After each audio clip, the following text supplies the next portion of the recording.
कि जंगल राज उस समय का आतंक, लेकिन भले लालू प्रसाद यादव जी तो हर चीज जानते हैं, उनके शासनकाल की बात है। आज भी जब लोग उस शासन को याद करते हैं, जंगल राज को, तो रोम रोम कांप जाता है।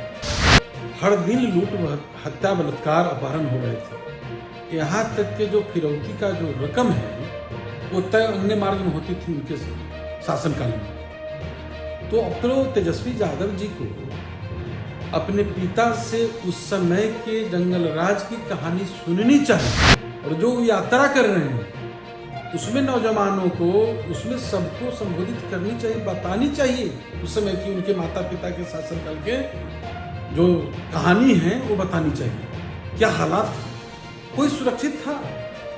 महिला कोई घर से बाहर, महिला ही क्या पुरुष भी घर से बाहर नहीं निकलते थे। नेता प्रतिपक्ष तेजस्वी यादव जी बहुत छोटे रहे होंगे, तो उन्हें याद नहीं होगा कि जंगल राज उस समय का आतंक, लेकिन भले लालू प्रसाद यादव जी तो हर चीज जानते हैं, उनके शासनकाल की बात है। आज भी जब लोग उस शासन को याद करते हैं, जंगल राज को, तो रोम रोम कांप जाता है, उनका नींद हराम हो जाता है। क्या हालात थी? हर दिन लूट, हत्या, बलात्कार, अपहरण हो रहे थे। यहाँ तक कि जो फिरौती का जो रकम है वो तय अन्य मार्ग में होती थी उनके शासनकाल में।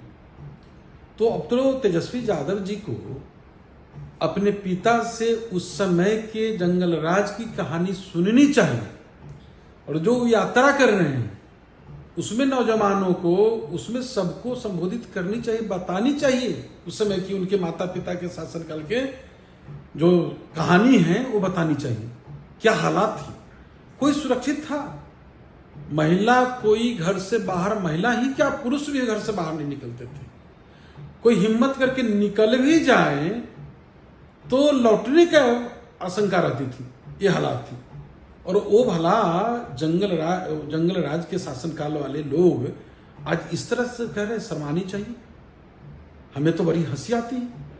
माननीय मुख्यमंत्री नीतीश कुमार जी के नेतृत्व में ये बिहार में जो है कानून का राज इंकलाब हुआ है, और छोटी मोटी घटनाएं घटती है, जल्द ही उस पर जो है एक्शन लिया जाता है, और छिटपुट घटना होती है तो तुरंत शासन जो है, प्रशासन उस पर काम करती है, तुरंत गिरफ्तारी की जाती है। ये कानून के राज है। सुशासन के काल में जो है हमारे नेता किसी को मैंने न किसी को फंसाते न किसी को बचाते। हर लोगों पर जो गलत अपराध करता है, गलत कोई काम करता है, उसको वो पकड़े जाते हैं। लेकिन उस समय की तो हालात देखिए, तो उनको तो देखना चाहिए नहीं। वो लोग इस तरह की ट्वीट करते हैं, टिप्पणी करते हैं, तो बड़ा हमको आश्चर्य होता है।